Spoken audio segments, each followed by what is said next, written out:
Online TV. Kitu kibaya kama kupungukiwa na nguvu kazi ya taifa.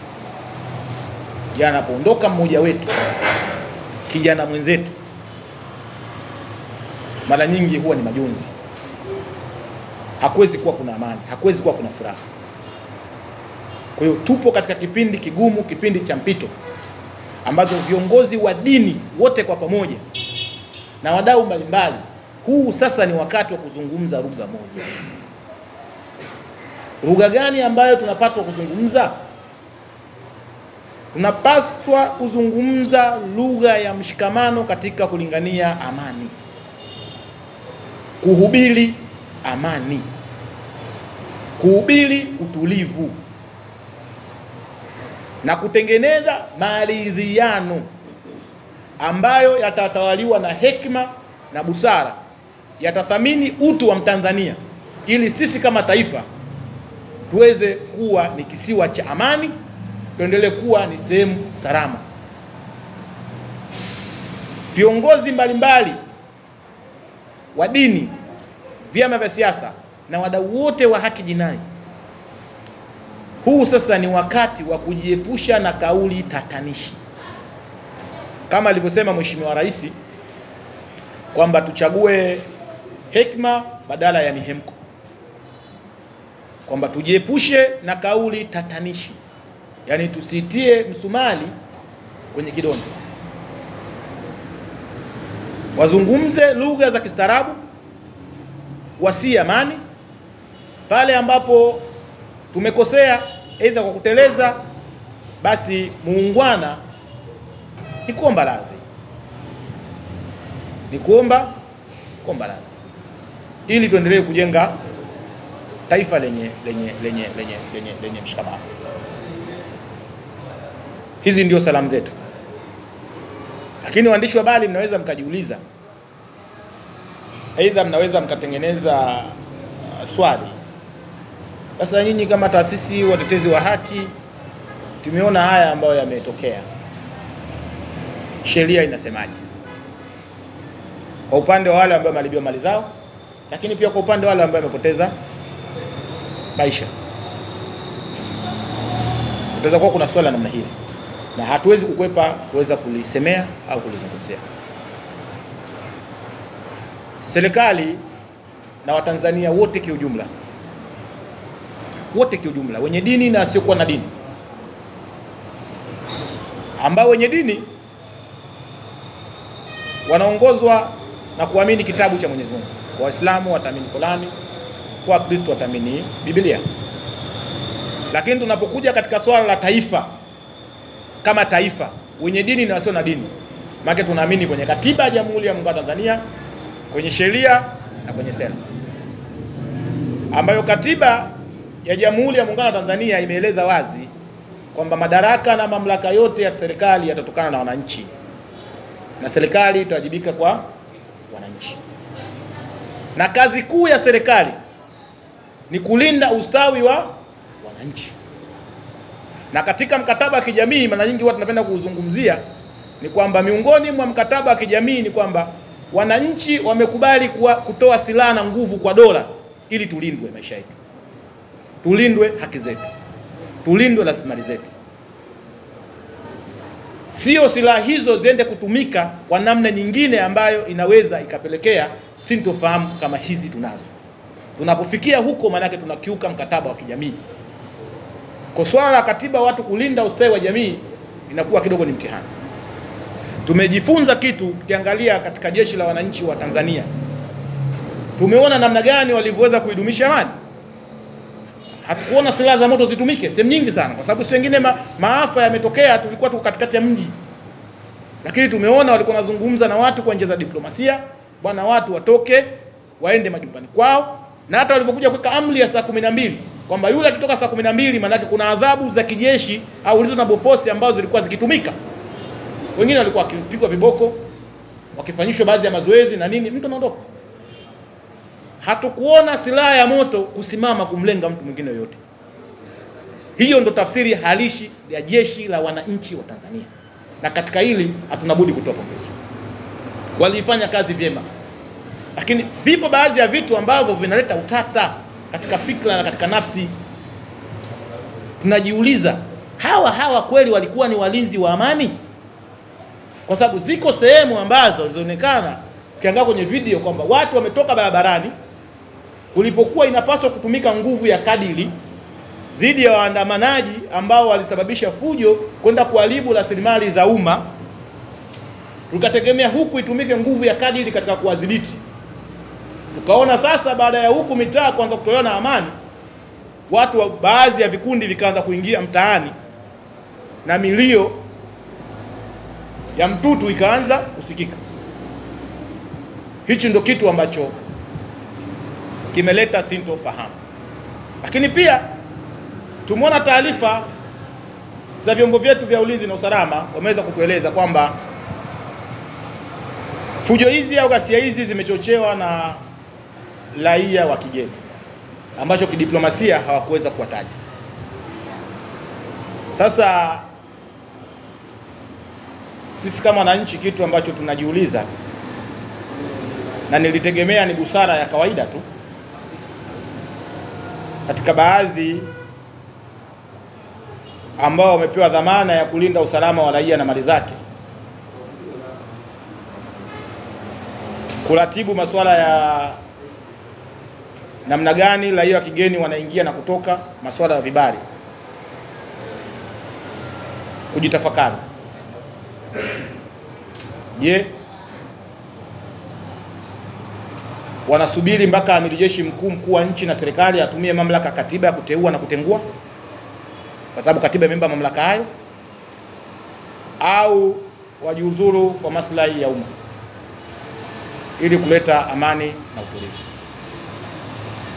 Sababu utapotuambia kwamba watu hawa wameingia, tunajiuliza wameingiaje wakati tulihakikishiwa kwamba ulinzi upo wa hali ya juu na wananchi watoke wakashiriki swala la kidemokrasia kwenda kupiga kula, amani imetamaraka, vyombo vyetu viko vimejipanga vyema. Watu hao wameingiaje? Wametokaje? Hivi je, watu hawa ni wa nchi gani? Kwa hiyo viko baadhi ya vitu ambavyo lazima tujiulize, lazima tuseme. Hatuwezi kuacha kusema, hatuwezi kuacha kujiuliza. Je, ambao mmepewa dhamana hiyo, mnaona ni sahihi kuendelea kubaki katika hizo nafasi mlizonazo? Aidha kuleta amani ya kweli ya kifikra na utulivu wa moyo, watu hao wawajibike. Aidha wenyewe wasimsubiri mheshimiwa rais afanye maamuzi, wao wenyewe wajitafakari, waseme jamani, kwa maslahi ya umma tunachia ngazi, wenye uwezo au mheshimiwa rais kadri atakavyoona inafaa aweze kukaa katika hichi kiti ili kuendelea kulinda mipaka, kuendelea kulinda usalama wa ndani na vitu kadha wa kadha. Wajitafakari.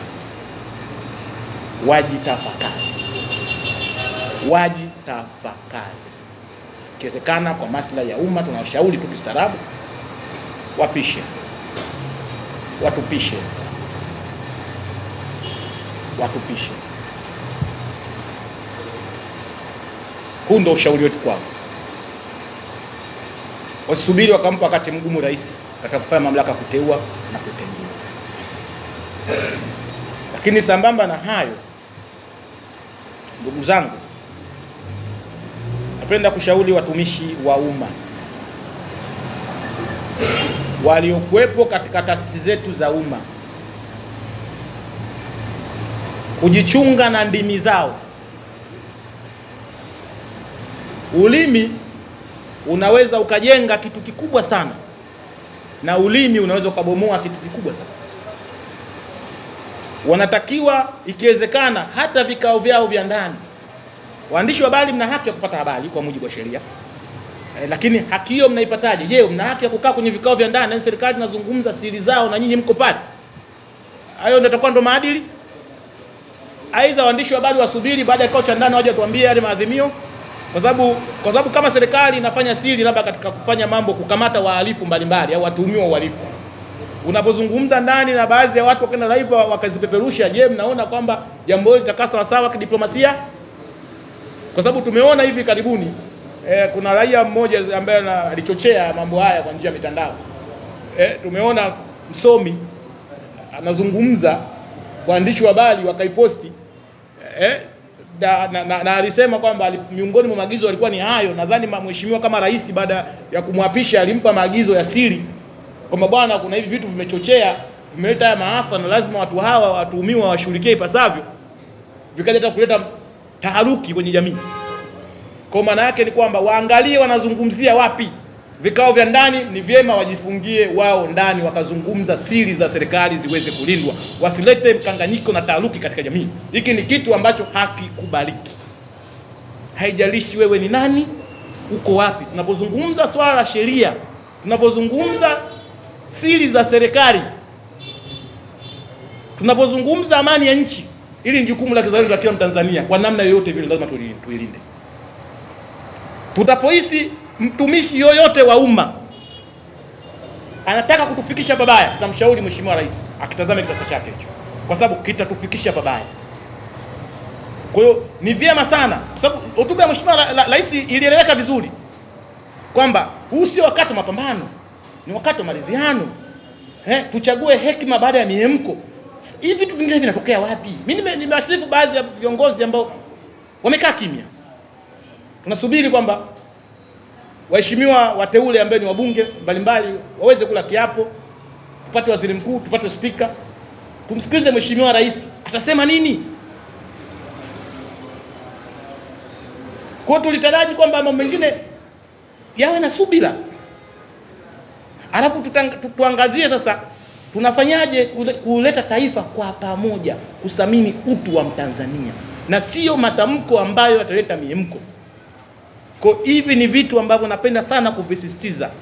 Watumishi wa umma mbalimbali, wakuu wa mikoa, wakuu wa wilaya, mawaziri, mtu yote ambao wewe ni mtumishi wa umma, mnapofanya vikao vya serikali ni busara, sio vyombo vya habari vishiriki mwanzo mwisho katika vikao vya ndani. Hapo tutakuwa hatutunzi siri za serikali na watakuwa hawakitendei haki kiapo chao kwamba kutotoa siri za serikali isipokuwa kwa amri la rais au kwa maslahi ya umma. Tutakuwa tukitendei haki. Hili niliona ni lazima tupigilie msumari. Lazima tupigilie msumari. Wito wangu mwingine kwa maofisa wote wa umma, haijalishi upo katika taasisi gani ya ulinzi, wale ambao wamefanya vitendo ambavyo vimeonekana kabisa hivi vinakiuka haki ya kuishi, haki ya uhai kwa mtu, hatuwezi, nyumba mfalme hataki kuwa na tuma hata kidogo. Hatuwezi kusema kwamba ni jeshi limefanya, ni wao ndo wamefanya, kwa sababu sheria inakutaka kiapo chako ni kutii amri halali. Kutoa uhai wa mtu si amri halali. Katiba imesema haki ya kuishi. Hiyo ni haki ya wajibu, ni haki ya asili toka kuumbwa na kuzaliwa kwa mwanadamu, ni haki. Tumewaajiri, wanalipwa mishahara ya umma kwa kodi zetu, ni kwa sababu ya kutulinda. Huo ndo ukweli.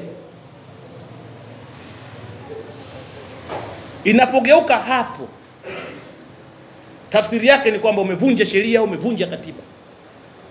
Akifanya mwananchi wa kawaida, tutamshtaki kwa mauaji. Sasa iweje ofisa ambayo umeapa kulinda hicho kitu ufanye tukuache? Ofisi ya mashtaka ya taifa ikuache wai, na ile ni ofisi ya taifa ya mashtaka na sio ofisi yao. Tunasema ofisi ya DPP, lakini ni ofisi ya taifa ya mashtaka. Ni taasisi ya umma, ni taasisi yetu. Wanaandaa mashtaka kwa maslahi mapana ya taifa. Hawatakiwi kumlinda mtu yoyote, haitakikani.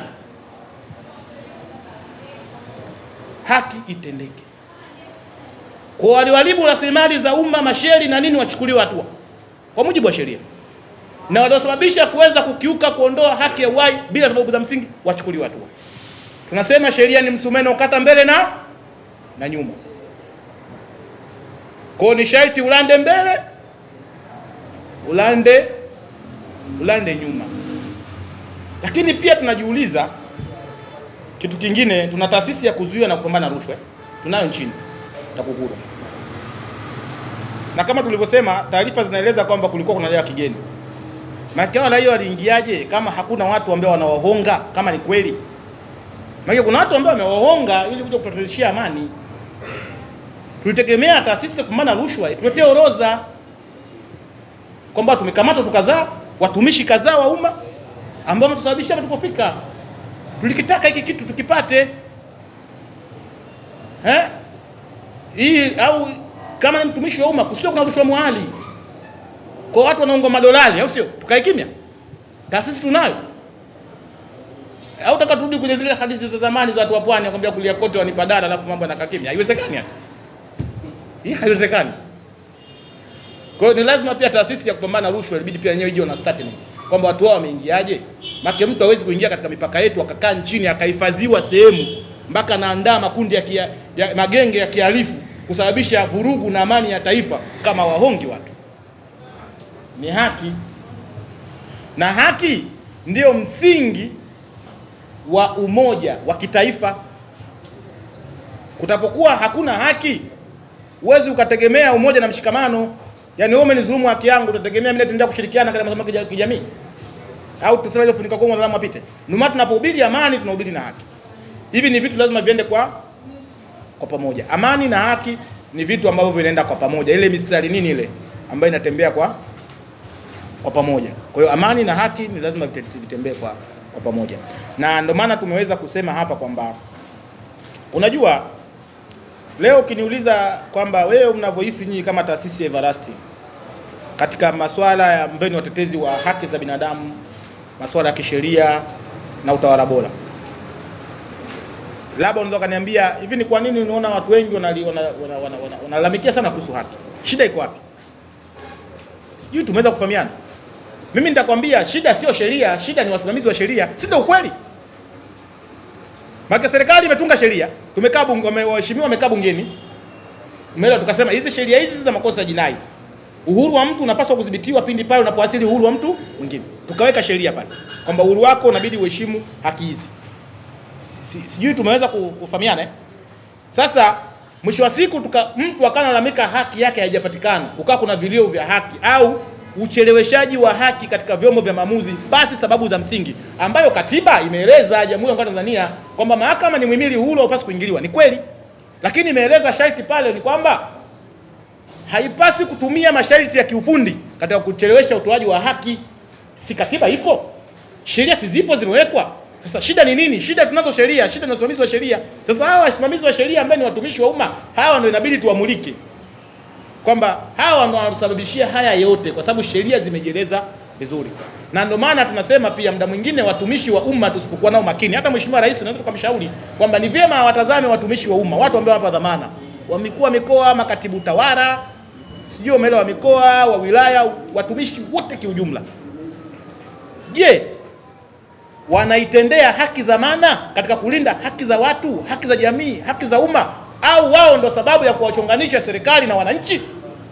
Kwa sababu muda mwingine mtu unachonganishwa na uwezo ukakopa lawama, kwa sababu wewe ndo namba moja ambao umesema katiba imekupa mamlaka ya mkuu wa nchi, mkuu wa serikali. Maana yake wewe ndo mkuu wa nchi, wewe ndo umevaa kofia wananchi wote, sijui mkuu wa serikali, amiri jeshi mkuu. Lakini je, au kuna watu wanatuchonganisha huku? Hawa ndo watu wa kushughulika nao.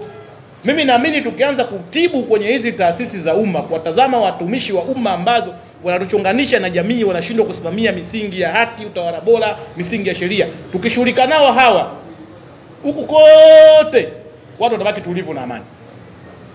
Kwa sababu tudili nao hawa.